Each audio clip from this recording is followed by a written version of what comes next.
Moi, je suis Touré Aïe. Je viens de la Guinée-Conakry. Je m'appelle Ousmane Fofana, je suis franco-guinéen.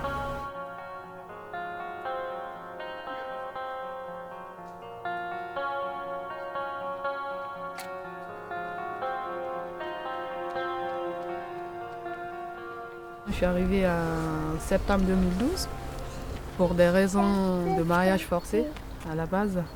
Je faisais mes études au Maroc, je suis rentrée pendant les vacances en Guinée.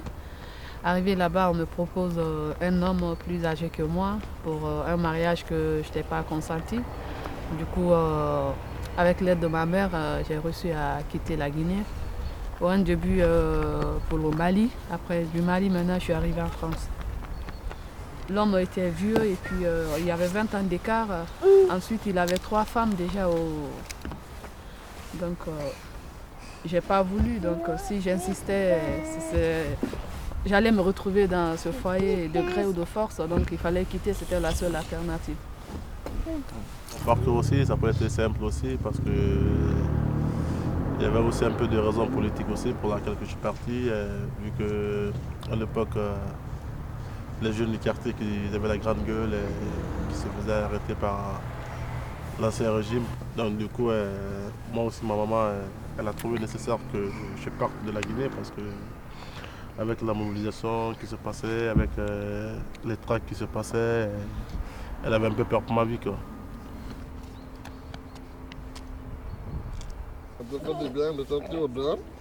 Je suis quittée d'abord de la Guinée au Mali avec l'aide de ma mère.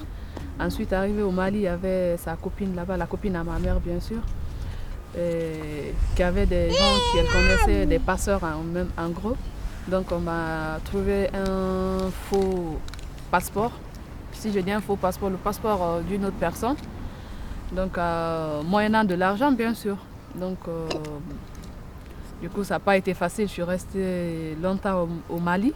Donc le temps d'organiser tout ça et puis trouver l'argent surtout pour le financement parce que il fallait donner l'argent en contrepartie du passeport. Donc en gros, on a galéré, mais au final, voilà, j'ai réussi à quitter là-bas.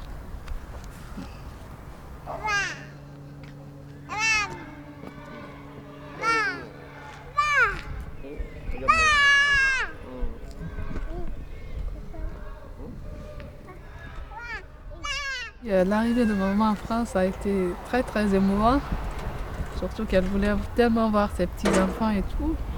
Donc surtout moi, ça faisait au moins 3 ans que je ne l'avais pas vue. Donc ça m'a vraiment fait plaisir. Elle aussi, elle m'a aidé à venir en France, bien sûr. Et puis elle s'est fâchée avec la famille, surtout mon oncle qui avait pris de l'argent au monsieur qui voulait de moi en mariage. Donc il fallait coûte que coûte qu'elle me ramène et puis qu'on me donne en mariage à ce monsieur qui avait déboursé de l'argent pour la cérémonie. Donc elle a été persécutée, insultée, tout battue même. Donc ça s'est super mal passé pour elle là-bas au pays. Donc c'était vraiment un soulagement pour moi-même qu'elle soit là, qu'elle quitte dans ce cercle infernal qui était vraiment pas supportable pour elle maintenant. Je suis venu, je suis resté un peu à Paris chez une tante. Mais qui n'est pas facile aussi à un début quand vous arrivez dans un pays d'abord que vous ne connaissez pas. Donc elle m'a dit, elle était franche avec moi, elle m'a dit ah ben, je ne peux pas t'héberger pendant longtemps, moi je te garde pour 3 jours. Après 3 jours, elle m'a dit dehors. Je sors, je vais à Gare du Nord, je connais nulle part. Voilà la vie de la jungle qui commence. Donc je commence à appeler des amis à moi, tout, pour dire ah je suis là, ben j'ai pas où aller. Donc j'ai un ami qui me disait bon ok tu viens jusqu'à Cergy, à la gare de Cergy, Cergy préfecture. J'arrive, je l'appelle, il ne décroche pas son téléphone. Je suis resté pendant 3 semaines, je dormais à la gare de Cergy. Je m'appelais ma maman au pays pour se renseigner. J'avais une amie avec qui j'ai fait l'école primaire ensemble, qui habitait à Vannes.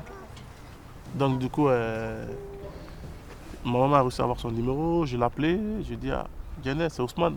Ah Ousmane, ça va, tu vas bien, t'es où? Je suis en France, tout. Ben, il m'a dit ben, tu peux venir à Vannes. Il dit c'est où Vannes? Donc je demande à mon ami Cyril, il dit tu connais Vannes? Ça c'est en France. Il me dit. Le billet ça coûte cher hein, pour la vanne. Il dit le billet c'est 65 euros. Moi j'ai 50 euros. Il dit bon, le bon Dieu est grand. Je monte dans le train, dans le TGV. Il dit soit me chope. C'est que j'ai pas la chance. S'il y a sa place, que c'est ma chance. Donc je suis monté dans le TGV. Le contrôleur il venait, il me dépassait. Il me demandait même pas il me demandait même pas le ticket, le titre de transport. Les difficultés, je dirais, c'était sur le plan administratif, surtout à cause des papiers, parce que ça ne va pas vite comme on le souhaite. Il y a des moments où tu perds espoir, tu es là sans papier, tu te dis oui j'ai fui mon pays pour ça et puis tu te retrouves ici entre guillemets coincé chez toi, tu ne peux rien faire. On a peur de se faire rapatrier, on a peur de se faire attraper, on a peur de se faire contrôler. On se dit on n'a pas le droit d'être là parce qu'on n'a pas de papier. Donc c'est pas évident. C'est un moment... Il faut vivre pour se comprendre. Quoi. En tant que tu ne vis pas, tu ne peux pas comprendre. Moi, une fois, j'étais avec Aïe. Elle a vu des contrôleurs pour des véhicules. C'était pas des policiers, c'était même pas de la police communale, municipale. Elle a dit, mais ils ne vont pas me contrôler. Il dit, mais ils donnent des amendes, ils font des amendes pour les voitures. Ils ne vont pas te contrôler. Et tu as peur de quoi? Elle dit, mais s'ils me contrôlent, ils vont me rapatrier. En gros, si tu n'as pas de papier, tu rencontres un flip. C'est comme si c'était marqué là sans papier. Donc tu flippes totalement. J'avais toujours la peur au ventre de sortir même de chez moi. Je sortais quasiment pas. Tu veux pas? Tu veux pas tourner? Mais voiture, tu vas aller arrêter par la voiture? Tu viens d'abord avec maman? Hop!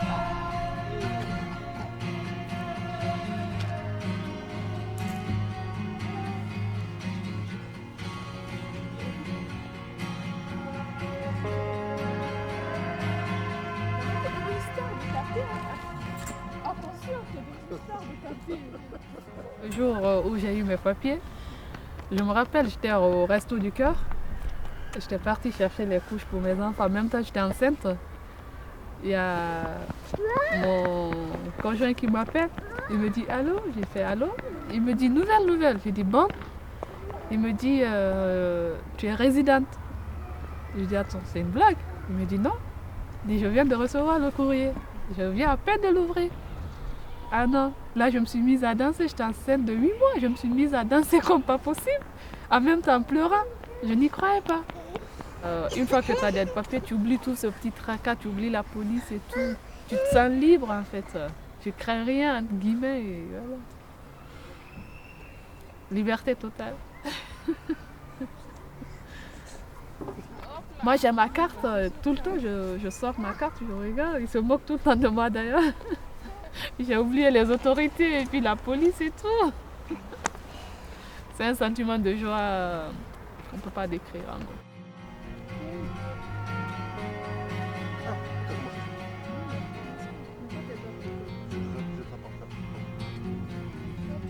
Non, ça blesse. Les études que je faisais au Maroc, c'était le droit des affaires. Je suis arrivée au Maroc en 2009. Donc de 2009 à 2012, j'ai eu ma licence. J'ai commencé les démarches et tout. Je veux d'abord valider mon diplôme du Maroc en France ici. Une fois que c'est reconnu, j'espère que je pourrai faire un métier qui est en rapport avec mes études.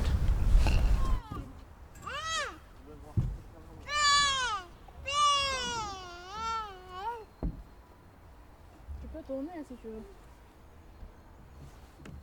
Ma maman, elle envisagerait de venir, mais je l'ai en parlé il n'y a pas longtemps. Elle me dit pour le moment ça ne l'intéresse pas. Parce que elle dit il fait froid ici. Elle me dit moi quand je vais partir en France, c'est quand tu me diras qu'il fait beau, je vais aller. Je vais aller. Oui, surtout pour ces petits enfants aussi quoi. Ils iront un jour en Guinée pour d'abord voir le pays de leurs parents. Et puis s'il le faut, on comptait les faire partir même pour 6 mois pour connaître mieux la galère que. Parfois quand la ils. galère, la culture. La et tout. culture, souvent quand ils sont là, ils font des bêtises. On dit, oh, vous êtes dans en Guinée, vous verrez que c'est pas pareil. Donc, parce qu'en Guinée, il y a des valeurs, il y a nos valeurs qu'on respecte beaucoup. Donc, on attend un peu parce qu'ils sont jeunes. Surtout à cet âge, quand tu les envoies, ils sont perdus, ils vont rien comprendre.